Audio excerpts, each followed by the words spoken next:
Hello YouTube, MMA fans, UFC fans. I wanted to come out and give you guys early or a early Christmas, depends on when you guys are watching this. I know you're going to be busy. This is going to be a short segment. I know the holidays just around the corner coming up, so I want to say Merry Christmas to everybody first and foremost. And while I'm making a segment, might as well give you guys some ways to cash in on some nice juicy tickets and make some money right around the holiday season. I know recovering from the Christmas week can be very difficult for families, so if I can find a way to help you guys take advantage of making some money, I'd be happy to. And also, I love the fact that these vacations, this transition that I'm making, I'm capable of getting ahead of the line movements on so many fights where, like, before some of them are even opening up now. If you go to my segments, as soon as, like, a lot of the problems in the before when I just started my YouTube channel, and you can see it all over my comment sections, tons of these comments were like, dude, I love your channel, I love your insight, great videos, but please, like, I have like paragraphs of this stuff, like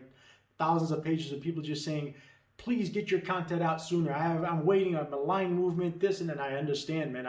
I seen within my eyes fights going from minus 300 to minus 900 to thousands, even from minus 600 to minus 1700s. Like, we've seen it happen a lot. So I understand that's value when you're doing this and you're consistently doing it and you're depending on it as extra income. This could make the world of difference. It makes a difference the same way as if you're putting $100 on a bet or if you're putting $500 on a bet. It would make the same difference in how much you're going to profit. So instead of making you put $500 on a fight, I'm going to start getting you guys all the picks before the lines open up. And I want to thank first and foremost my patrons. I owe it all to you guys. You've taken me from a place where I was doing this out of just the kindness of my heart, and I love doing it. It's a passion, which is, I think, what would make anybody good at what they do. And now I can do it as a real job. You guys are helping me being able to give you, and that translates in why my accuracy is going to get better, my more full details, which makes you comfortable about why you're putting money on somebody and you're not just blindly hoping that somebody's going to win. You can see the reasons why we've bet on them, because I can go in depth details, make longer or more segments regarding it. As you can tell now, I'm not just doing one segment, I'm doing them in 2 or 3 parts and touching on them, and especially with the patrons where I'm giving you full details, pictures, posts, stats, stuff I don't even say in my video that you guys can be even more comfortable with the picks on. So I'm going to talk, this is going to be a segment just on value. I want to make your hundreds turn into 300-400s, not just because of early line movement, you're taking advantage of it, but also because these are the fights that are, even the odd makers don't know how to rate them, don't know how to value, unless you're a straight goon when it comes to like MMA. Now you have to have the mixture of not just MMA knowledge, not just the capabilities of researching what's on paper, who's won how much recently, who's doing the better out of the two. You got to know how to dissect fighting styles. You got to be able to put this type of a fighter against that type of a fighter and not have to worry about recency bias or all the other stuff that those guys are weighing in. And that's when you have the lines that are completely off that we've taken advantage of so many times. I can go off, it'll take me 30 minutes to just read off those fights that we've cashed in on underdogs that should have been favorites how many times, or slight favorites that would have been bigger favorites. And that's what this show and this channel is mostly about. My YouTube channel and my patrons are going to always benefit from me giving you guys the best value picks of the night. So I'm never going to tell you to always put your money on a minus 600 guy, because I'll be just as confident as I am on a plus 200 guy to win the fight. If you know your fight stuff, you got that fight mentality, you don't need a big favorite to be confident. Just like how you've seen me so many times be confident on guys who most people even thought they would lose, the Pereiras and the Nathan Manezes, and so many of them. All right, let's get started. One of the fights that screams value coming out very soon. It's in a couple of days, 4 days after the January 16th next UFC event, because I told you guys that's for my patrons. I already gave you some free picks. You can go back if you needed some on my last video, but for the majority now, we're just going to focus on future fights, the ones coming up right after that, or big super fights, or the ones like the Aljamain Sterling's, Peter Yan's, the Conor McGregor's, Dustin Poirier fights, the ones that a lot of people are torn between who should win, and there's a lot of things that we could discuss, and I can give you a perspective that's not common and that's not easy to find, and insight that you won't be able to pick up elsewhere. And I love dissecting the ones that are challenging, because it's fun for me. I enjoy it, and I'm sure you guys will enjoy listening to it. Okay, so we'll start with one of the best values. I don't know if this is an inside joke that the odd makers and the guys who make these lines have. Every time, I've never seen, I'm going to give him a nickname, the Underdog King. I've never seen anybody cash in underdog tickets as much as this guy does. And his nickname, it spells danger for the casinos. If they only knew what I knew or what we were going to know and learn today, they would know that they're putting themselves in danger of putting us this much value on a guy who should be a favorite, but he's an underdog. Matt the Danger Schnell. He's going against Tyson Nam. I like the guy a lot. He's got a very good heart. Don't get me wrong. I'm a fan of Tyson Nam. I love his style, his heart. He's a nonstop. He's like a Nate Diaz type of a mentality. He doesn't stop coming forward. But that's also the thing that's going to make him lose the fights. He doesn't have the fluidity. He doesn't have the ground game skills, the grappling skills, the footwork. He doesn't have the reflexes. He's just very stationary.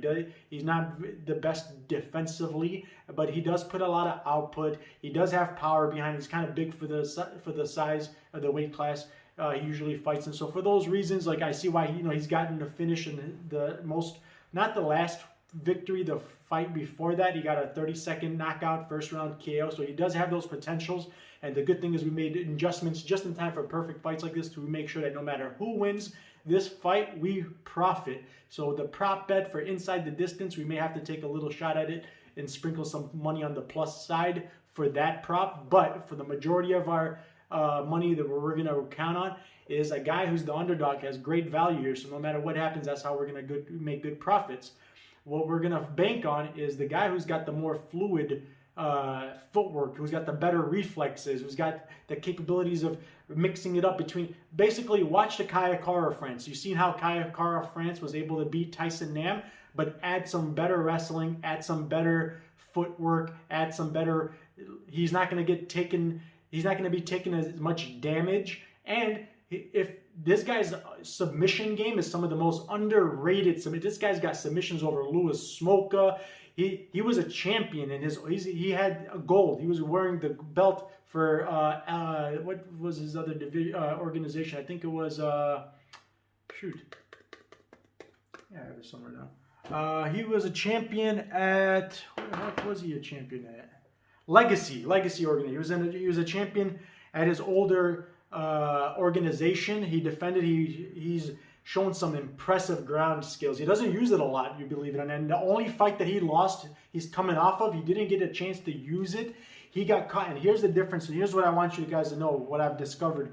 This guy is. If I always used to think this guy's got so much potential. If he was just more disciplined, that was my exact thoughts when I was watching his fights. If he was just more disciplined, he showed more patience. He wasn't such a hothead and wasn't trying to get into exchanges that were very dangerous and putting him in positions where he could get knocked out like he did. That was his only, and against the guy who's very explosive, who's got power, who's resilient because he's Brazilian, as we say all the time.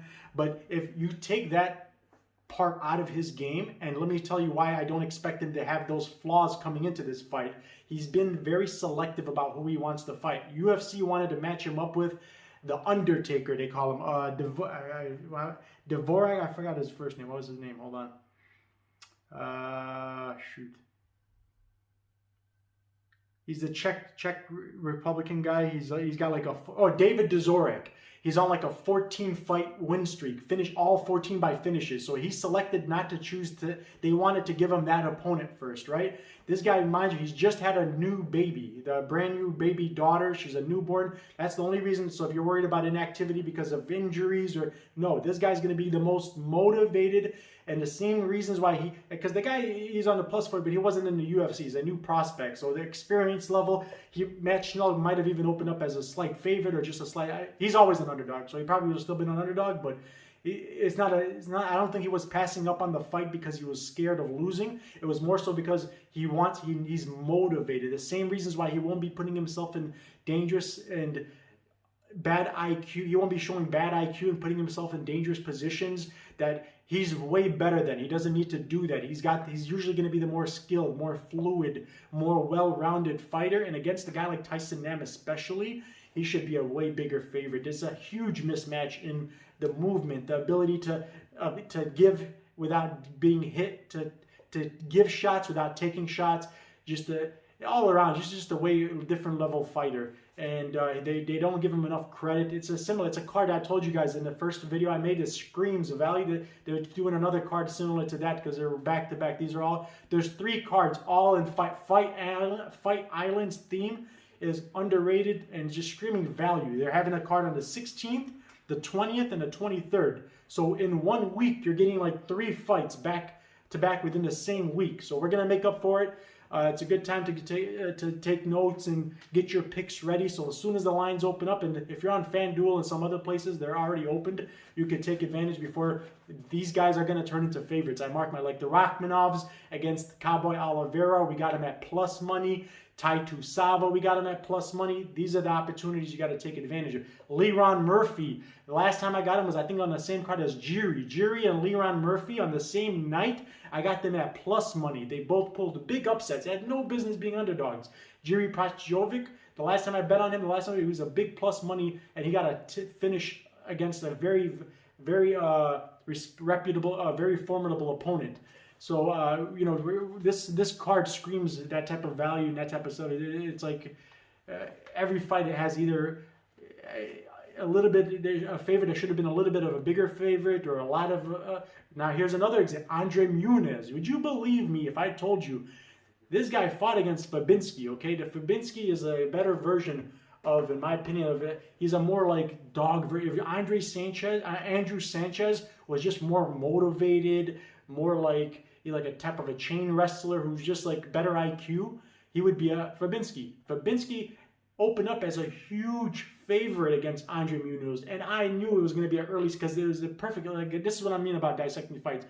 Fabinski not caring about the threat because he takes most of his opponents to the ground and just hugs them like a wet blanket and just dominates them on the ground. And that's the way he wins fights. That's his style. And that style was a perfect matchup for a guy like Andre Muniz, who can, like the Souzas I've told you on Dana White Contender Series, was going to win as an underdog. They are great off their back. These guys are just as dangerous, like Anthony Smith, a great BJJ specialist, or Aljamain Sterling's, or he's just got that, like Brian Ortega. These guys are big threats. Even Jimmy Flick, he's got those. Andre Muniz has those finishing abilities. The last time we seen Andre Muniz, we cashed in as a plus 300 underdog, and he finished his opponent in the first round. You would think they learned their lessons, right? This guy's getting better, stronger. Very rarely do you ever see a BJJ specialist. Now, BJJ is more designed for like using your opponent's size advantage against them, right? So you're usually the smaller person or a woman or just somebody who's got disadvantages on the feet and they got to rely on their BJJ. It's more like not as much of an offense. It's not like a karate where you strike first type of it. It's a thing where that's why a lot of them, they like to pull guard. Like why Durden was dominating the fight and then he was winning the fight until he lost because the guy had to pull guard. It's a similar thing but Muniz didn't even have to. He's so confident. He's such a great specimen. He's a physical. You would not think this guy has to rely, and he doesn't. He's a very strong. He's a guy, very good reach. His length and his strength and his cardio and his speed, his accuracy. He's a great stand-up fighter, but with the elite type of level submission grappling, and they got him as a plus 200 against a guy who's not active. He's not consistent. Doesn't have the best IQ. Terrible cardio.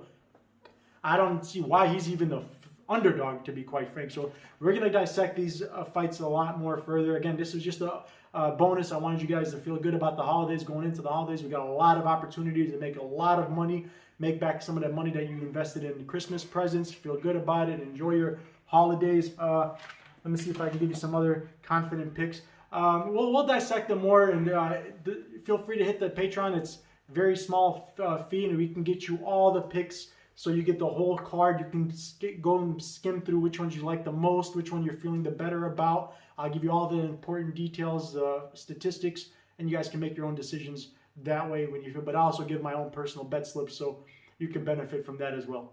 Let me just make sure we talked about everything I needed to talk about. Just some small things. I just want you, like, some of the reasons why I think, like, we already touched on this, like, Holloway shouldn't be a big of a favorite. Holloway, although he was a former champion, I think they're putting too much they're holding too much merit on that, because he's shown, like, one of the things that could have cost him his fight is what his opponent is quite the opposite. He's going to be the more focused. He's going to be crisp, great boxing. Don't get me, he's got the skill set to win this fight, but as far as determination and focus, Holloway lacks that. Once he shows he kind of like fights to the level of his opponent. Like once he gets some success, he was showboating. He just doesn't have the focus and concentration. He likes to get into exchanges that are unnecessary, similar to what I was describing. Cost Matt Danger Schnell a fight and got him a loss against Pantoja. Is the same kind of thing that could happen to Holloway. And at that type of plus money, and a guy who's not coming in confident, who's lost his, just everything I've been picking up off the Holloway research I'm doing makes me feel very hesitant about him at this size of a plus money or underdog money. So if it was closer, if it was like a pick'ems, just from the championship level, the fighter, his great cardio, his willingness to just like his desire to want to win fights. But right now, to be quite frank, at the value we got Kattar at, especially, as much as he's showing improvements, he doesn't lack the things that is going to be required from him to win a fight like this, because these are guys who are not going to want to do anything, but it's going to be the same type of a fight as the Volkanovski fight that just happened with Holloway. These guys are just going to want to get back. They're going to want to bang it out in the feet, and they're going to see who's going to be the better boxer, the harder hitter. It's going to be like a Dustin Poirier. In my opinion, the way Dustin Poirier and McGregor were able to get the wins against Holloway, this should be not much different. And unless we see Holloway at like a 110% no, if we just see a different version of him, a side of him that's more focused and not the same way that we've seen him in the more often. So I got to see more consistency and improvements from him. And basically, he's got to be what his opponent is. And for that, until then, and with the value, I got to go with Kattar on this fight. So that's an underdog, another one for you guys if you want to keep that. But this is one that you definitely could want to sprinkle something on Max, maybe by decision, because his output is one of the best. If you look at his stat, he's got like 7 strikes per minute, only absorbs like 4 or 5. If he's motivated, if he really wants to get the win, he's definitely got what it takes to get the win. But that's a big if. We don't know it. And inconsistency and a fight that's going to be this close, I usually like to put the money on the plus side. But again, if you're in the Patreon, we're going to find you a way to make sure that no matter what happens, we profit off this fight. I want to thank you guys. Wish you guys and your families a Merry, blessed, happy Christmas. And I can't wait to see you guys in the next video. Thank you for your time. God bless.